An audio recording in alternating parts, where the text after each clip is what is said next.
Trong mấy ngày gần đây thì cộng đồng du học sinh tại Australia đã vô cùng hoang mang khi hàng trăm trường hợp đã bị lừa khi mua vé máy bay về quê dịp Tết.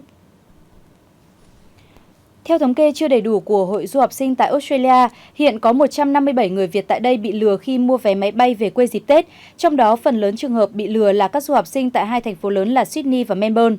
Hiện Vi Trần đã khóa Facebook và tắt điện thoại, khiến nhiều người lo lắng, mất tiền mà không thể về quê dịp Tết này. Theo các du học sinh tại Australia, Vi Trần chuyên bán vé máy bay online tại Australia với giá rẻ nên được nhiều người tin tưởng. Mánh khóe lần này Vi Trần thực hiện đó là nhận tiền qua ngân hàng rồi gửi vé điện tử cho người mua, gồm các thông tin về giờ bay, ngày bay cụ thể. Tuy nhiên, thực chất đây chỉ là vé đặt giữ chỗ, chứ không phải là vé chính thức. Và sau khi nhận được tiền thì Vi Trần sẽ thông báo hủy vé để lấy tiền. Và có trường hợp bị lừa tới 8.000 đô Úc, tương đương tới hơn 160 triệu đồng. Hiện nay, những du học sinh bị Vi Trần lừa đã trình báo với cảnh sát địa phương và rất mong nhận được sự giúp đỡ của Đại sứ quán Việt Nam tại Australia.